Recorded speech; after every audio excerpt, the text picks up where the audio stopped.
Most people wake up in the morning and before they even realize it, they're living the same day as yesterday. The same thoughts begin to run through their head, like a playlist on repeat. They think about the bills, the stress from work, the same conversations they had yesterday. They check their phone, see the same notifications, the same social media feeds, the same emails, and without knowing it, they are already in the past. They brush their teeth the same way, drink their coffee the same way, drive to work the same way. They talk to the same people and react to them in the same predictable manner. By lunchtime, they are operating out of habit, out of program, out of a memorized way of being. And here's the startling truth. When you keep thinking the same thoughts, you make the same choices. When you make the same choices, you perform the same actions. Those actions create the same experiences, and those experiences produce the same emotions, and those emotions drive the same thoughts all over again. That is the loop of your personality, and your personality is what creates your personal reality. So if you wake up every day being the same person as yesterday, if your brain is hardwired into the same patterns, then your reality cannot change. You're living by cause and effect, waiting for something outside of you to change how you feel inside. Now the question becomes, how do you break free from this loop? How do you step out of the familiar past and into the unknown future? The answer is not outside of you. It's not in a new job, a new relationship, or a new circumstance. The answer is within you. You have the most extraordinary tool in the universe, your brain. Think about this. Your brain is a record of the past, but it is also a map to the future. You have a prefrontal cortex, your frontal lobe, that allows you to imagine, to decide, to focus, to dream. It is the part of your brain that lets you break free from the automatic program of the past and design a new self. See, most people wait for something in their external world to change how they feel in their internal world. They say, I'll feel happy when I get the promotion. I'll feel free when I get out of debt. I'll feel worthy when I find the perfect partner that is living in the old model of reality, living as a victim of cause and effect. But the new model of reality says the opposite. When you change your inner world, your outer world begins to reflect it. Every thought you think produces a chemical in the brain. That chemical creates a feeling in the body. Those feelings become your state of being. And when you repeat the same thoughts and feelings, you create the same state of being over and over again. That state of being is your personality, and your personality creates your personal reality. So if you want to change your life, you must change your state of being. You must begin to think greater than you feel.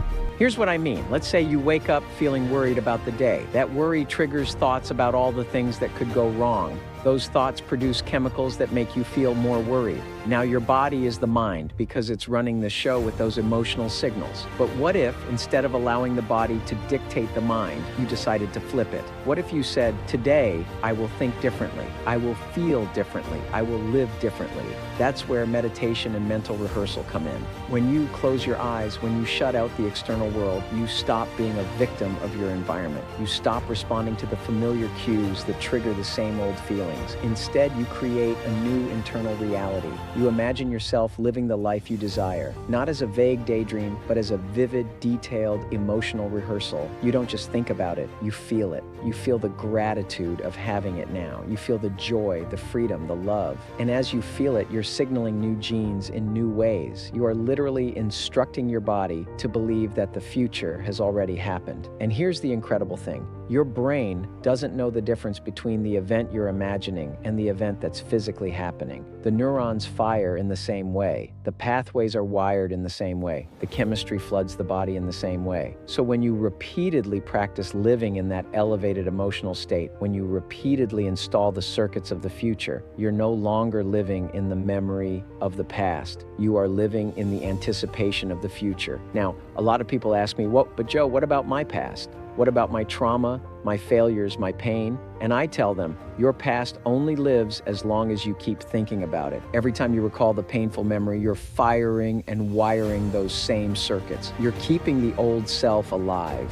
But the moment you decide to stop rehearsing the past and start rehearsing the future, you're reclaiming your energy from the past. You're no longer letting your history control your destiny. This is not about ignoring reality. It's about realizing that your thoughts and feelings are reality. If you keep rehearsing lack, you'll keep experiencing lack. If you keep rehearsing stress, you'll keep experiencing stress. But if you rehearse gratitude, joy, abundance, Those emotions begin to become your new baseline. And when that happens, the outer world begins to shift. Why? Because you've shifted. I've seen this happen thousands of times. People come into our workshops carrying the weight of years, sometimes decades, of illness, of heartbreak, of limitations. They've been conditioned to believe that nothing can change. But when they begin to practice this work, when they begin to feel gratitude before the healing, to feel joy before the breakthrough, to feel abundance before the success, their biology changes, their brain scans change, their heart coherence changes, their immune system changes, and soon enough, their life changes. See, when you combine a clear intention with an elevated emotion, you are broadcasting a new signal into the field. Your intention is the electrical charge. Your emotion is the magnetic field. Together, they create a new electromagnetic signature, a new energy that draws experiences that match it. This is not magic. It's not wishful thinking. It's science. When you are living in the emotion of your future, gratitude, love, inspiration, you are more coherent, more aligned, more powerful than when you are living in the emotion of your past, fear, doubt, anger. And because energy is what organizes matter, your new energy begins to organize a new life. So here's my challenge to you. Tomorrow morning, before you check your phone, before you let the outer world remind you of who you think you are, take a moment, close your eyes, breathe deeply, and ask yourself, who do I want to be today? Not what do I want to do, not what do I have to accomplish, but who do I want to be? Do you want to be patient? Do you want to be loving? Do you want to be courageous? Do you want to be free? Pick one quality, rehearse it in your mind, feel it in your body. Imagine yourself embodying it throughout the day, and then open your eyes and step into that new self.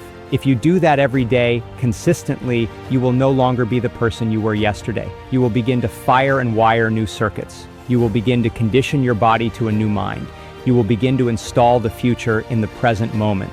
And when your brain and body are working together, when your thoughts and your feelings are aligned, you are no longer a victim of your circumstances. You are a creator of your destiny. That is how you change your life, not by waiting for the world to give you permission, not by hoping circumstances will shift, but by becoming the person you want to be before the evidence shows up. Your biology is your biography. Change your state of being and you change your story. Change your story and you change your life. I want to start by sharing something I know for certain. The greatest discovery of all time is that a person can change their future simply by changing their attitude. That's it. Not by waiting for the right circumstance, not by blaming what has already happened, but by changing the way you think and feel in this very moment. You see, for many years of my life, I believed that circumstances defined me. I believed that because I was born in poverty, because I experienced pain, because I faced rejection, my destiny was limited. I thought that if the world gave me little, then little was all I could expect. But life taught me otherwise. Your life is not a result of your external circumstances. Your life is a reflection of what's happening on the inside of you. What you believe about yourself, what you believe is possible for yourself, what you believe you deserve. That, more than anything else, determines the quality of your life. And I know many of you right now may be living your life based on who you think you're supposed to be. Maybe someone told you that you had to live a certain way, pursue a certain career, act a certain way, and you believe them. Maybe you're living for the approval of others, trying to meet their expectations, trying to fit into their picture. And maybe in the process, you've lost your own. But here's the truth. You are not here to live someone else's life. You are here to live yours. The biggest struggles you face, the deepest pains, the disappointments, they are not punishments. They are teachers. They are part of your story. They are shaping you, growing you, showing you what you are made of.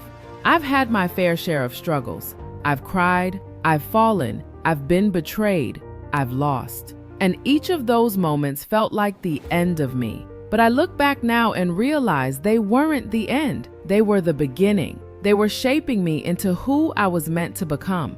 Your wounds do not define you. Your struggles are not chains meant to hold you back. They are lessons, carving the depth of your character, polishing you, preparing you for what is ahead. When you stop running from your truth and you face it, you find your power. Because here is what I know. You don't get in life what you want.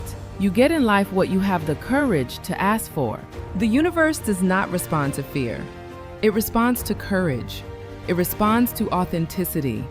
It responds to the person who dares to stand up and say, "This is who I am. This is what I want. This is the life I am choosing." Now, many of you are living under ceilings that you've built in your own mind. Ceilings that say, "I'm not good enough. I'm not smart enough. I'm not capable enough." That voice in your head that tells you to stay small, that voice is a liar. You have a voice. You have a purpose. You have a life that is meant to mean something. Don't let someone else's opinion or judgment become your prison. Don't let your own past decide your future. You are the one who gets to decide. So here's my question to you. What is the one thing you need to do today?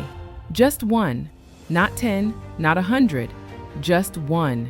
Believe in yourself. Believe in the possibility of your own potential. I know for sure that what we dwell on is who we become. If you dwell on your failures, you live as a failure. If you dwell on your fears, you live as a fearful person. But if you dwell on hope, you live with hope.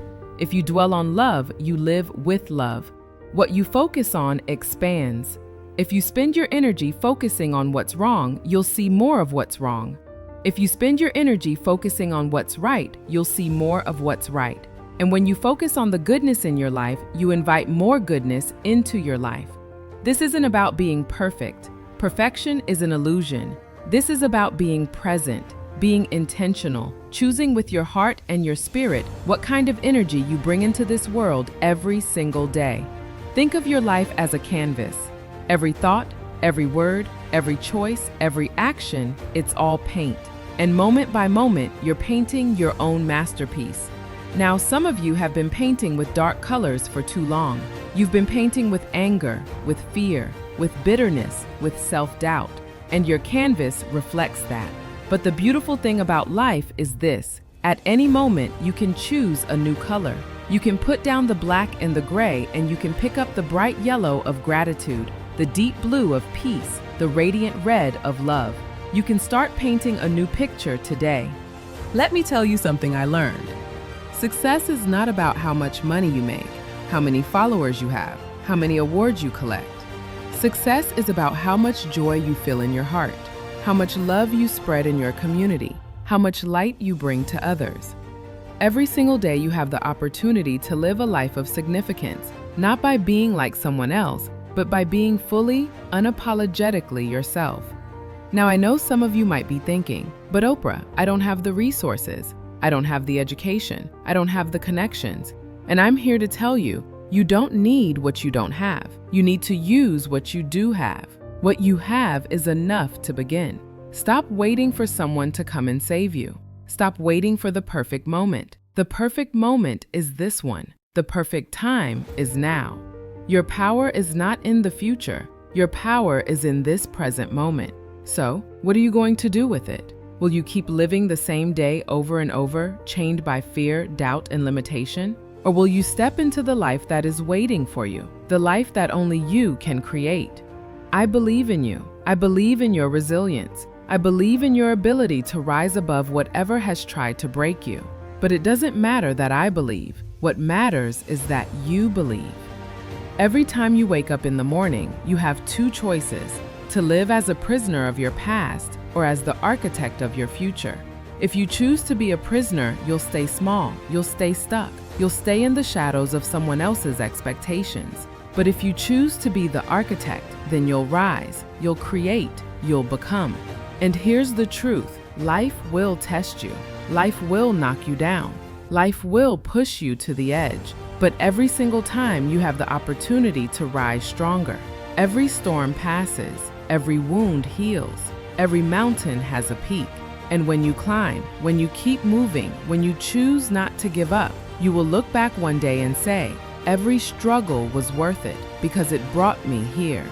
So my challenge to you today is this: be intentional. Don't let your life be an accident. Don't drift through your days. Choose, decide, believe. Say to yourself, Today, I choose to love myself. Today, I choose to honor my truth. Today, I choose to live with gratitude. Today, I choose to take one step closer to the life I know is waiting for me. Because when you do, when you step into that power, you will discover what I discovered, that the greatest adventure is not out there in the world. It's not in money, fame, or recognition.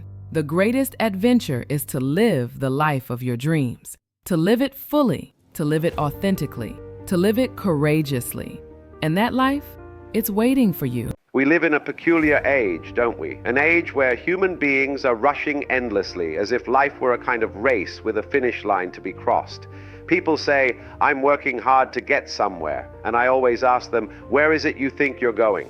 What's at the end of this frantic striving? And usually they can't answer, because the truth is there is nowhere to get to. Life is not a journey with a destination. Life is more like music. The point of music is not to arrive at the final chord as quickly as possible. If that were the case, the best conductors would simply strike the ending note and walk off stage. But no, the point of music is the dance along the way, the melody unfolding, the harmonies intertwining. And so it is with your life. The point is not the end. The point is the dance itself.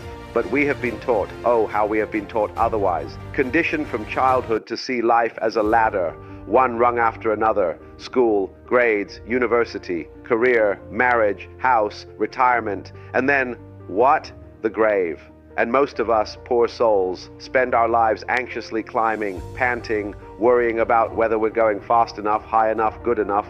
We imagine there's some great reward at the top, but when we finally reach the peak, if such a thing even exists, we find it was only a dream, a phantom. And all along, we missed the beauty of the climb itself. You see, the real trouble is that we are always preparing for the weekend, preparing for the holidays, preparing for retirement, preparing for happiness that always lies somewhere in the future, like a carrot dangling in front of a donkey. And the donkey trudges forward, believing happiness is just ahead, never realizing that he's chasing a shadow he will never catch. The future never comes, my friends. It never has, and it never will. It is only an idea, a projection, a kind of ghost of possibility. The only thing that ever truly exists, the only reality is now, this moment, the breath you are taking right now, the beating of your heart, the sensation of the air against your skin. The present is the only thing that has ever been real. And yet, it is the very thing we overlook while we scurry about trying to find meaning in some imagined tomorrow. So let me suggest something profoundly simple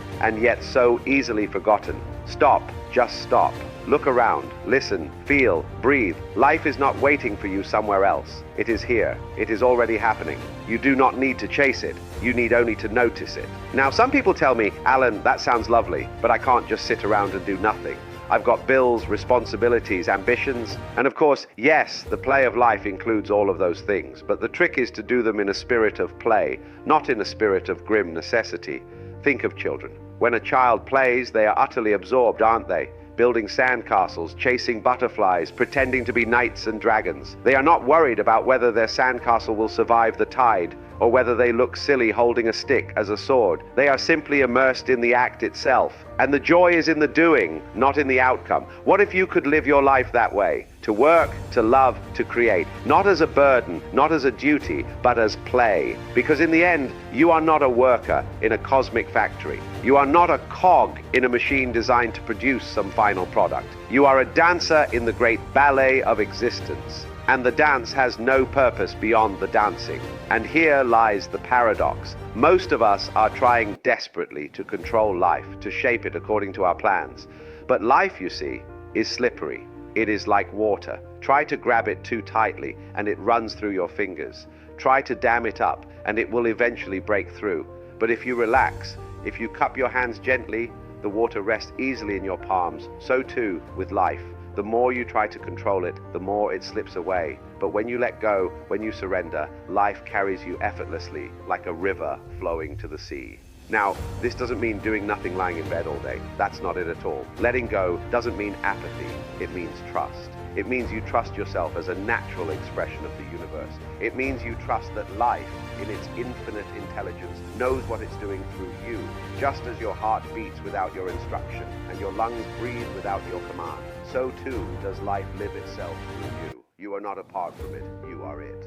But of course, the great illusion of our age is separateness. We think we are isolated individuals, lonely little egos, standing against a vast, indifferent universe. We imagine ourselves as strangers in a hostile world, desperately trying to carve out some safety, some meaning. And this is the great joke, because you are not in the universe as a stranger. You are the universe, experiencing itself.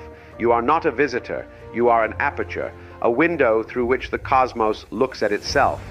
The same energy that moves the stars, that makes galaxies spin and flowers bloom, is the energy that looks out of your eyes and wiggles your fingers.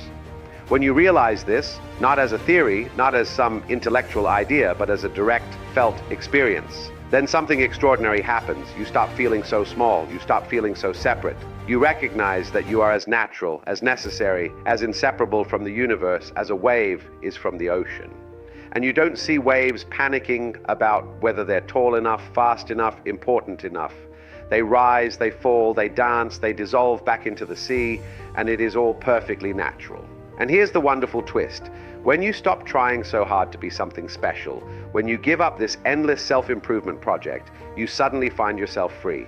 Free to play, free to live, free to simply be. Because you see, the universe never demanded you be perfect. It only ever asked you to exist, to be part of the great play. So much of our suffering comes from the belief that we must become something other than what we are. We chase happiness as though it were a prize to be won, some final achievement at the end of struggle. But happiness is not something you catch by running faster. It is something that emerges when you stop running. Trying to be happy is like trying to grab a soap bubble. The harder you squeeze, the faster it bursts. But if you simply admire it, let it float, let it shine in the sunlight, the bubble becomes something wondrous, and so too does life. So I invite you right now to let go of all that striving, all that grasping. Sit, breathe, notice. The miracle is already here. You are alive, you are aware, you are this moment, and this moment is enough. Now I can hear the objection already.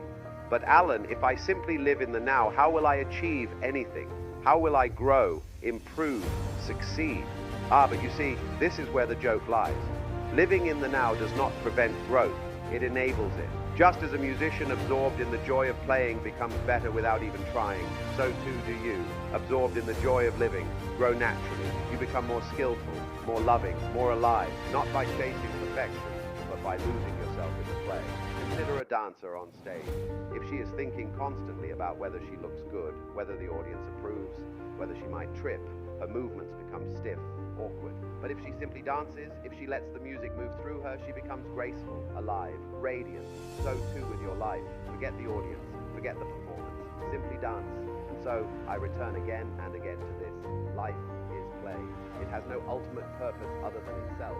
And when you embrace this, when you live as though life were music, as though you yourself were the melody unfolding in time, then life becomes light, effortless, joyful. You laugh more easily, you cry more freely, you breathe more easily, and you begin to see the world not as a problem to be solved, but as a mystery to be enjoyed. Do not take life so seriously, my friends, for seriousness is a kind of disease that everything is. Yes, there are responsibilities, challenges, sorrows, but woven through them all is an undercurrent of playfulness, if only you have the courage to notice it. The birds are not serious, the trees are not serious, the rivers are not serious. They are simply themselves, and you too can be simply yourself. So, when you wake up tomorrow, instead of rushing into your routine with a grim sense of duty, try something different. Sit quietly, listen, watch the morning light, feel the air filling your lungs, and then whatever you do, whether it's making coffee, driving to work, answering emails, do it as though it were music. Do it as though it were play. Because in the end, the universe is not a machine grinding towards some final product. It is a dance, a play, a cosmic show. And you are part of the punchline. So laugh, breathe, dance, play. For this is the secret. The point of life is not to reach the end, but to realize that you have already arrived. Right here, right now, in this eternal moment. And that, my friends, is more than enough.